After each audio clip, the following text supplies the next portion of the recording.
Yo, what's up guys, it's Goblin here, welcome to this new episode. In today's video, I'm going to be reacting to the best day of my career in Clash Royale. I don't know if you guys remember this moment. I think many people will never forget this moment where I beat Morton by 1 HP and then afterwards in the finals, I won a best of 3 to close the finals and end up world champion. So in today's video, we're going to be reacting to those matches. See you guys soon with the match against Morton.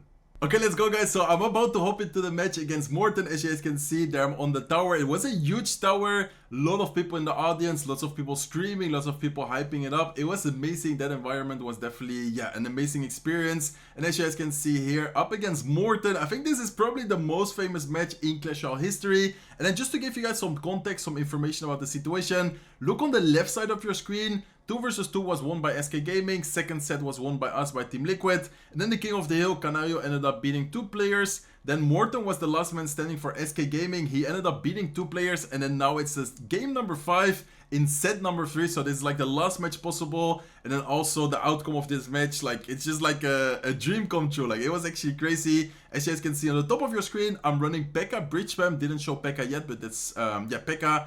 Last card, I believe it was Electro Wizard, it was Poison. Of course, back then there were no champions, no evolutions, this game was so fun to play. And then Morton is actually running a Graveyard Cycle deck with the Inferno Tower. So there was a pretty decent matchup for me, I would say. Not really easy if I don't get a lot of value in single elixir, but I think I definitely made some pretty good plays. And also to give you guys some context, nowadays in Clash Royale, you cannot think about a Clash Royale without triple elixir, but triple elixir just got added a few weeks before this match in the game. So it was like a new thing for all the pro players, for any player of course, but especially for the pro players. Imagine already practicing many years, many months with a game without triple elixir, and then all of a sudden you get triple elixir added to the game. So that was definitely a big change, and also something I was personally not really confident with, and you will also notice it in the gameplay. So as you guys can see here, so far doing a pretty good job at applying pressure, getting a good amount of value there with the Magic Archer. Magic Archer is definitely one of my favorite cards, and as you guys can see here, counting the cycle, taking advantage of the fact that he didn't have a good cycle there,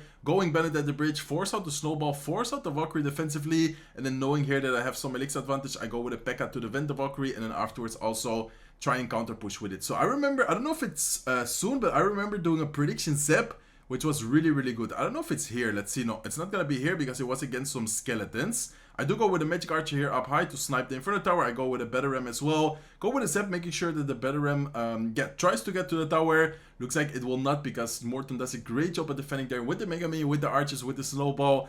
And then rewatching this game is just crazy to me. It's like thinking about this moment. Also, a lot of people ask me, yo Serge, how did you feel when playing on the stage? How did you feel in the moment? Of course, when winning, I didn't even know what to feel. Like, I had no words. You guys will also see it from my reaction. While playing right before the match, I remember telling myself that, I just need to have fun, be confident. I remember telling myself that this is like the moment to show all the years of hard work, all the years of dedication. And look at this moment, guys. I remember exactly. Look at the evils, not the evil Zep, excuse me. Look at the Zep prediction on the skeletons, resetting the Inferno Tower, but also allowing the Bandit to straight dash to the tower. Morton is of course not happy with that because that's a lot of damage taken. And here he shows that he has Graveyard.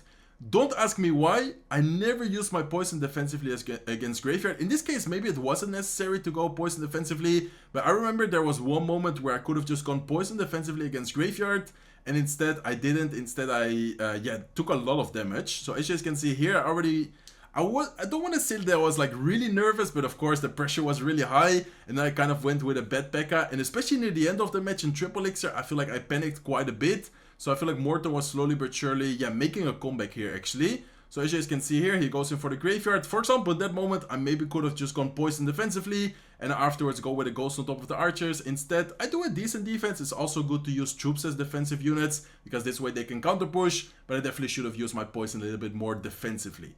Okay, so I go with P.E.K.K.A. here to, defend, but at the same time prepare a potential attack. And then here I again go with Magic Archer. Probably there again could have maybe gone with a poison defensively. Instead I go with a Bandit, I go with Ghost, which is not bad as well, because of course, as I said before, I get the troops as a counter push. And then here triple elixir hits. So as I said before, triple elixir was a new thing. Definitely not something I was kind of familiar with, I guess I can say. And then here, as you guys can see, I go with a better opposite lane. Maybe I could have used the Zap on top of the skeletons. Those barbarians on the right side would have gotten a lot more damage. And then the magic archer, unfortunately, on the left side is not connecting to the tower. I keep all the pressure. And then at this point, I didn't really know what to do. Like, at this point, honestly, I was just spamming, trying to create a lot of pressure, trying to get something done. He was at the bridge, which was, not a great play at all. Goes there as well. Bend it defensively. As you guys can see, the graveyard is getting quite a lot of chip damage. Poison goes down. I go with my poison. Only 10 seconds left. And then this is the moment which changed it all. I go with Betterman at the bridge. Magic Archer as soon as I can. Morton goes with a snowball offensively. Magic Archer gets 2 shots on top of the Mega Minion. And then here I thought that I already won because I saw 1 second. Saw a lot of get damage difference. I already celebrated, and then I saw that a poison tick plus one of the skeletons from the graveyard got shots, but it wasn't enough. It was 1 HP. And then as you guys already saw from my reaction, I didn't know what to do. I didn't know what to say. I went completely crazy, celebrating like crazy. As you can see, running off the tower, running into my teammates, jumping, going crazy. And like, just imagine living a moment like that. I definitely feel very lucky. Definitely really happy about experiencing a moment like that. And it's just crazy to rewatch it here. I think already more than 4 years has passed since that moment. Also crazy to think about how much time has passed since the moment. And then as you guys can see here with my teammates with Canayo, Diego B, Eric, Igor,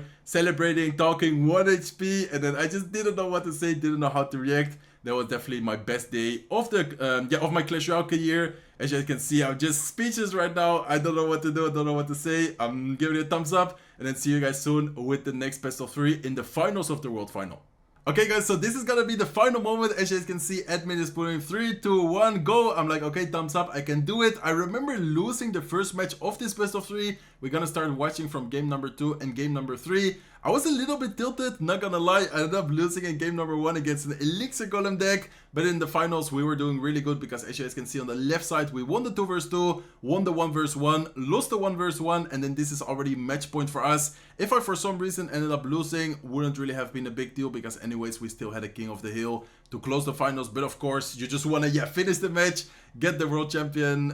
It was just amazing at that moment. So I'm playing a Hawk Rider Cycle deck here with Inferno Tower, with Snowball, I believe. I think it was Valkyrie. As I mentioned before, of course, there were no champions, no evolutions. This game, it feels like a different Clash Royale, man. Like watching and thinking about these type of decks, this meta, and just the moments we used to have in Clash Royale is kind of, I don't know how to say that, like set, maybe is the right word. I don't really know how to explain it, to be honest. But yeah, this is a pretty good matchup, even though it's not that easy. I think the Inferno Tower was definitely MVP of this match because last cards of New Missy, I believe, were Barbarians, Poison, and Lava Hound, so he didn't have a good reset against the Inferno Tower. So as you guys can see here, going quite aggressive with the Hawk Rider, with the Earthquake, knowing that I still have the Valkyrie there, knowing that I still have the Archer, I was like, okay, I can just go in. And then I remember being, as I said, a little bit tilted, so I actually made some mistakes in this match. I believe it was in this moment, if I don't remember wrong. As you guys can see, go with Bat Skeletons, go with Archers in the face of the Baby Dragon, and I was like, bro, what am I doing? But I was telling to myself, okay, focus up, no problem. I'm gonna still, win this matchup, especially knowing that I have Inferno Tower. I think I had a really great matchup, so I was like, okay, just focus up. I think here I can pressure with the Valkyrie, I can pressure with the Hawk Rider, kind of aggressive. I feel like watching these games, probably nowadays, if the same matchup were played, they would have been played way different. They was kind of aggressive with the Hawk Rider, with the Valkyrie, but at the same time, we're about to hit double Elixir. I have the Inferno Tower for the Lava Hound. I was like, okay, no problem. I think I can do it. He does go with a nice miner there to tank for the Lava Pups. Lava Pups in the meantime will be able to damage the Inferno Tower, damage a little bit on top of the tower, but at the same time, the bats here, and I think I go with Archers or Snowball. We'll be able to clean up everything. So as you guys can see, Archers do a decent job. In the meantime, we already got a lot of damage on the right side, and we also got a good amount of damage on the left side. So here I go with Valkyrie, and I remember, okay, I was like, okay, let's go with Valkyrie. He's gonna think I'm gonna go Hawk Rider at the bridge behind the Valkyrie because I already did that play before, and he already spent the Barbarian. So I was like, okay, let's go with Hawk Rider now. Prediction on top of the Tombstone. Hawk Rider will be able to make it to the tower. Earthquake didn't one-shot skeletons, by the way. And then Hawk Rider still makes it to the tower, and here was like, okay, I think I can just cycle. He just spent 7 elixir on the Lava Hound. I believe if I go Bats, I go Valkyrie, go with another Hawk Rider. There's no way for him to stop it. He does go with the Barbarians, but Earthquake will make it. So the Hawk Rider gets to the tower for one shot, gets another shot as well, takes down the tower, and then there's no time for him to get the W here. So 1-1 in the best of 3. See you guys soon with the last match of the World Finals. Okay guys, so this is the next match. This is the last match of the best of 3. Nothing happened until now. We were waiting for double elixir, so that's also why I didn't want to show you guys 2 minutes of waiting. Instead here, I'm just gonna go right into the action. So as you guys can see, he goes with Lava Hound.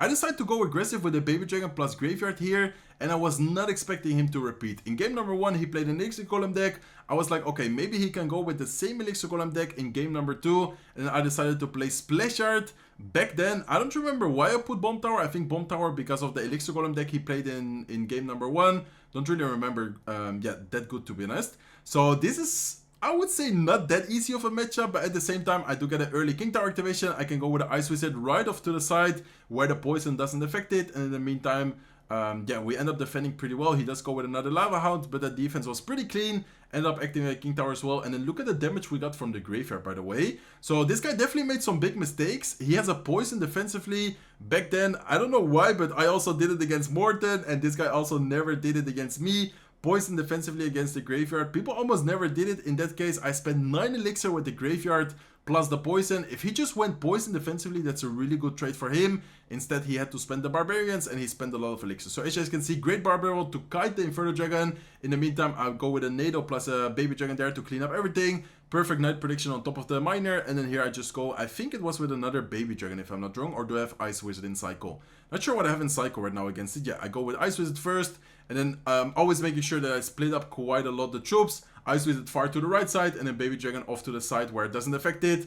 And then this Nado was to pull everything into the Bomb Tower explosion, so the Lava Pops and everything get affected by it. Lava Pops score die, and then the Inferno Dragon plus the Baby Dragon also get damaged a little bit. Here the same thing, I go with Graveyard, I go with Poison. He was always spending the Barbarians, I don't know why. But he gave us always a lot of, well, he gave me always a lot of poison value. And then here I saw that he goes with a Lava Hound. That was kind of aggressive. I was like, okay, I think if I pressure here with a Knight, with a Baby Dragon, cycling back to another Graveyard, should be able to get a lot of damage. On top of his tower, I go with Graveyard. I believe I go with a Nado offensively if I'm not wrong. Or just go with Poison. Yeah, I just go with Poison. That was already enough. And then look at my reaction compared to the match against Morton. I feel like the match against Morton already felt like the final. Here I was like, okay, let's go, but I wasn't even celebrating like crazy. Of course, my teammates and I myself were also really happy, but comparing it to the match against Morton, the 1 HP, the vibes, the celebration, it was just completely different. Here, of course, we were happy, we were celebrating, so definitely, yeah, an amazing moment. But at the same time, I feel like the real finals was definitely, the match against SK. The 1 HP match against Morton was just, insane. As you guys can see there, the trophy. I'm gonna move my cam a little bit up to the, far right corner. And then, I don't know, guys. Let me know in the comment section down below what you guys think about this match. Do you guys miss this type of tournaments, miss this type of matches? I definitely missed Team CRL. I think it was an amazing format, amazing experience. I'm happy I was able to live it, and I was happy I was able to win it here with Team Liquid. So as you guys can see, 2019 CRL World Champions. Hopefully you guys enjoyed today's video. If you did, please make sure to smack the like button. If you're not subscribed to the channel yet, feel free to subscribe, and I hope to see you guys in one of my next videos. Take care, guys.